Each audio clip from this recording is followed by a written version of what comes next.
Hello hello everyone. कैसे हो आप सब लोग? सो मैं थोड़ा काम से चला गया था। वीडियो शायद पहले टर्न ऑन थी। Okay, so I am very excited to make my video. So आज जैसे कि हम सब जानते हैं कि महाशिवरात्रि है। तो सबसे पहले आप सबको मेरी तरफ से महाशिवरात्रि की बेस्ट बेस्ट विशेस। और आज का हमारा जो टॉपिक है वो है सोर्सेज ऑफ रिक्रूटमेंट। ठीक है। सो सबसे पहले तो ये जानना ज़रूरी है कि रिक्रूटमेंट होता क्या है ना। आगे बढ़ने से पहले रिक्रूटमेंट के बारे में बात करते हैं। रिक्रूटमेंट देखो होता क्या है। किसी कंपनी में जो भी एम्प्लॉयज़ होते हैं, ठीक है, वो काम करते हैं कंपनी के लिए। ठीक है। उनके ऊपर बॉस होता है जो उनको काम डेलीगेट करता है। अब ये जो एम्प्लॉयज़ हैं वो कहाँ से आते हैं, ये सवाल उठना लाजमी है। ठीक है। तो ये एम्प्लॉयज़ जो आते हैं इनको किया जाता है रिक्रूट। रिक्रूट करने वाला होता है या तो एचआर मैनेजर या एचआर रिक्रूटर या सिंपली रिक्रूटर या एचआर डिपार्टमेंट में से कोई भी। राइट। तो ये लोग जो क्या करते हैं, they basically make use of some sources जिसकी वजह से रिक्रूटमेंट पॉसिबल हो पाता है। एंड फिर ये रीच आउट करते हैं अलग अलग सेगमेंट्स को, अलग अलग लोगों को जिनके पास वो स्किल्स हैं, जिनके पास वो एक्सपर्टीज़ है कि वो काम को कर सकें, उस सूटेबल जॉब को कर सकें जिसमें वैकेंसी निकली है।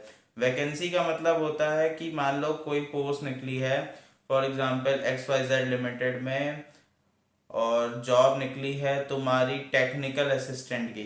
तो टेक्निकल असिस्टेंट की क्या निकली है? वैकेंसी निकली है। वैकेंसी निकली है तो क्या होगा उसमें, ये लोग क्या कुछ सोर्सेस जो आगे हम अभी डिस्कस करने जा रहे हैं उसका जुडिशियस यूज करेंगे और उस पोस्ट को जो खाली हुई है या नई बनी है उसको फिलअप करने की कोशिश करेंगे। ओके। ये होता है वैकेंसी। और इस पे जो लोग रिक्रूट करते हैं उनको कहते हैं रिक्रूटर। रिक्रूटर के थ्रू जो लोग आते हैं उनको कहते हैं रिक्रूटर्स, सॉरी रिक्रूटेड। ठीक है, रिक्रूटेड या एम्प्लॉयज, सेलेक्टेड एम्प्लॉयज। ठीक है। ओके। ये था बेसिकली रिक्रूटमेंट के बारे में जो मैं बात करना चाहता हूँ। इसमें और भी बहुत सारी चीज़ें, लेकिन रिक्रूटमेंट के बारे में बहुत डिटेल में जाएंगे तो वीडियो बहुत लंबी चली जाएगी हमारी। I want to make it short and crisp. Okay. So आज हम बात करने जा रहे थे, जैसा कि मैंने प्रॉमिस किया था आप सबसे, सोर्सेज ऑफ रिक्रूटमेंट के बारे में। और शुरू करने से पहले आप लोग में से किसी ने भी अगर चैनल को सब्सक्राइब नहीं किया है तो तुरंत जाके सब्सक्राइब बटन पे क्लिक करें ताकि आप कोई मेजर अपडेट्स ना भूलें। और वीडियो को लाइक भी करें और शेयर करें अपने दोस्तों के साथ या जो लोग HRM पढ़ते हैं उनके साथ, सभी के साथ। ठीक है। ओके, शुरू करते हैं। सोर्सेस ऑफ रिक्रूटमेंट दो हिस्सों में बटा हुआ है, इंटरनल, एक्सटर्नल। इंटरनल जो होता है उसका मतलब होता है कि विद इन द कंपनी से या from within the organization लोगों को रिक्रूट करना। ठीक है। एक्सटर्नल का मतलब होता है बाहर से लोगों को इनवाइट कर, मतलब रिक्रूट करना, इनवाइट करना। ठीक है। सो जो इंटरनल सोर्स है उसके अपने मेरिट्स डीमेरिट्स हैं और जो एक्सटर्नल सोर्सेज हैं उसके अपने मेरिट्स डीमेरिट्स हैं, है ना। नथिंग इज कि मतलब कोई बहुत इंफीरियर है या कोई बहुत सुपीरियर है, ऐसा नहीं है। Okay, there is some sort of equitable balance जो कि है दोनों जगह पर देखने को मिलती है। राइट। सो बात करते हैं सबसे पहले इंटरनल के बारे में इन डिटेल। इंटरनल सोर्सेस जो होते हैं वो मैंने आपको बता दिया कि the people are recruited from within the organization itself. Okay. और इससे फ़ायदा क्या होता है इंटरनल से? जो प्रेजेंट एम्प्लॉयज़ होते हैं उनमें मोटिवेशन बढ़ता है, उनका मोराल इंक्रीज होता है। ठीक है। सबसे बड़ा फ़ायदा ये है। दूसरा सबसे बड़ा फायदा जो मुझे लगता है वो ये है कि ये कहीं ना कहीं इकोनॉमिकल है, क्योंकि जो एम्प्लॉयज होते हैं करंटली जो ऑर्गेनाइजेशन में काम कर रहे होते हैं, उनको कुछ एडिशनल ट्रेनिंग देने की ज़रूरत नहीं पड़ती है। सो अब जब उनको एडिशनल ट्रेनिंग देने की ज़रूरत नहीं है, जो कॉस्ट इन्वॉल्व होगी ट्रेनिंग में, जैसे कि पीपीटीज पर हो गया, बुकलेट्स पर हो गया, या एक्सेट्रा एक्सेट्रा, उस पर कॉस्ट और जो एक्सपेंडिचर होगा वो रिड्यूस होगा, है ना, ऐसे रिड्यूस होगा। एक तो ये मुझे लगता है मेरिट्स, ठीक है। और डीमेरिट्स जो हैं वो ये हैं कि भाई फिर जिन जॉब्स पे क्रिएटिविटी चाहिए या बहुत आइडिया का वो चाहिए, आइडिया का इम्प्लीमेंटेशन ज़्यादा चाहिए, उसमें शायद इंटरनल सोर्सेज बहुत सही ना बैठे, क्योंकि कई बार एम्प्लॉयज़ जो अंदर काम कर रहे होते हैं उनके पास काफ़ी ईयर्स का एक्सपीरियंस होता है, and may be they might lack in that creativity sense, है ना। सबको उतना नहीं पता होता है, क्योंकि कंपनी में सब लोग एक तरीके से काम करते हैं, एक रूटीन फिक्स रहता है, एक आपकी जॉब रिस्पॉन्सिबिलिटीज फिक्स रहती हैं कि हाँ भाई हमें उसी के दायरे में रह के काम करना है। तो ये है एक डिसएडवांटेज। और दूसरा जो मुझे डिसएडवांटेज लगता है इंटरनल सोर्सेज का, वो कहीं ना कहीं ये है कि जो भी बाहर के लोग होते हैं उनको मौका जल्दी नहीं मिल पाता, यानी कि opportunity for outside people is reduced, ठीक है। अगर अंदर के ही लोगों को आप रिक्रूट करते जाओगे over a period of time, तो उससे कहीं ना कहीं प्रॉब्लम हो सकती है, ठीक है। एक रेजिस्टेंस आ जाता है कहीं ना कहीं, सो वो चीज़ ठीक नहीं है, एंड उस सीलिंग का ब्रेक होना ज़रूरी है। इस वजह से आजकल के मॉडर्न टाइम में एक्सटर्नल सोर्सेज को भी बहुत महत्व दिया जाता है, ठीक है।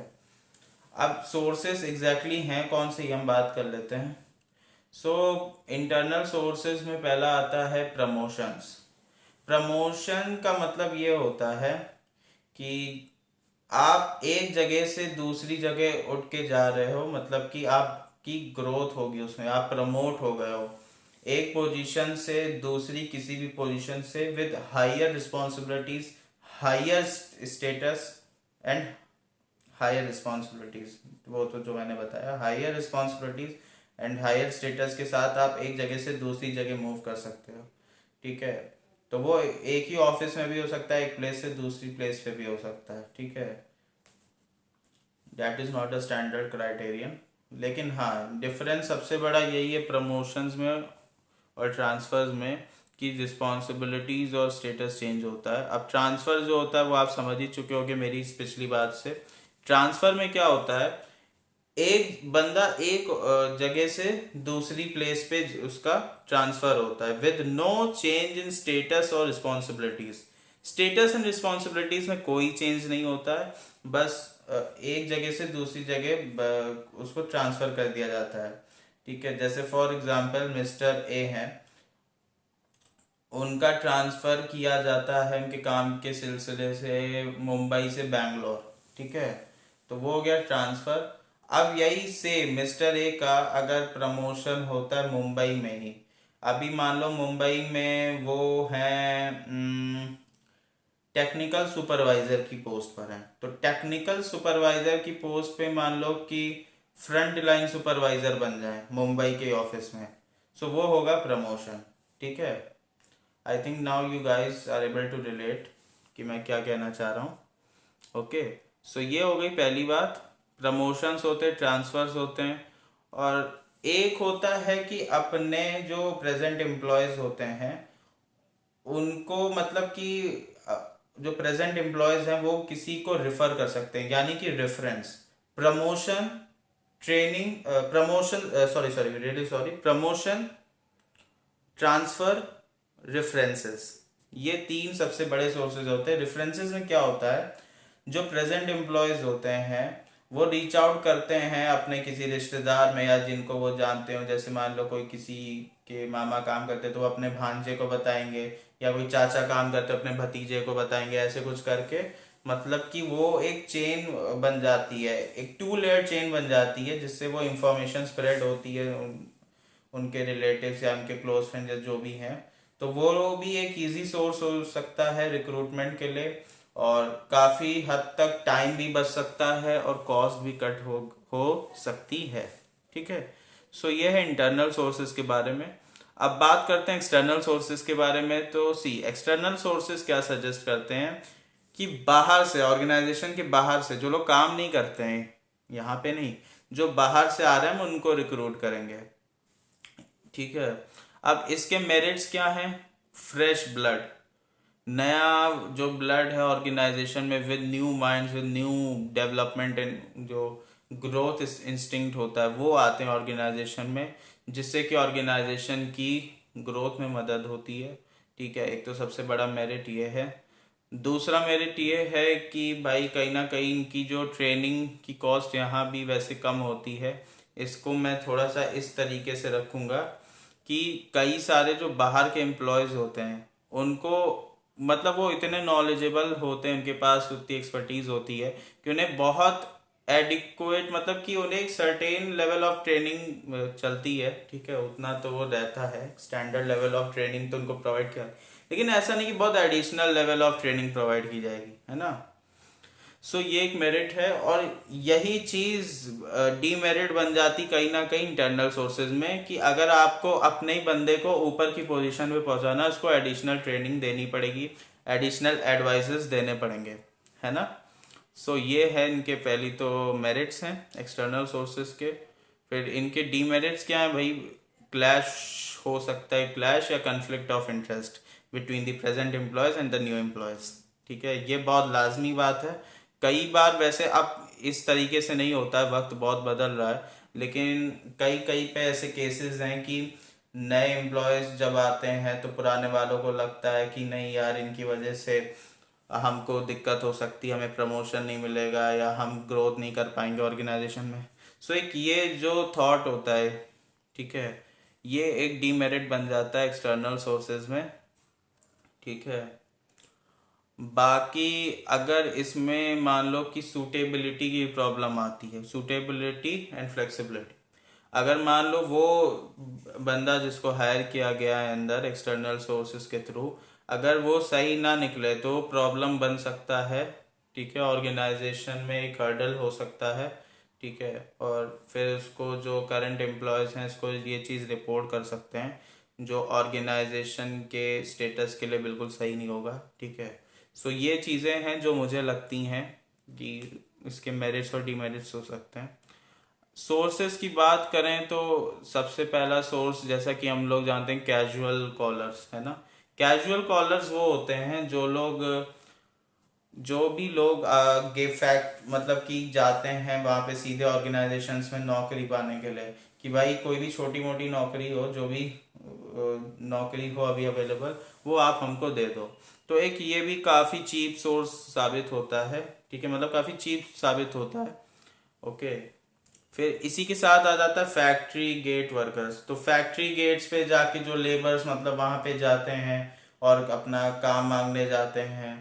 ठीक है। मतलब just for the sake of, मतलब कि उनका जो है रिक्रूटमेंट हो जाए, just for the sake of employment, है ना, वो होता है। जैसे कि फॉर एग्जांपल मैं बताता हूँ, हमारे यहाँ आई थिंक ये कोई वो है, क्रॉस रोड है, तो क्रॉस रोड के पास में कई सारे लेबर्स इकट्ठा होते हैं।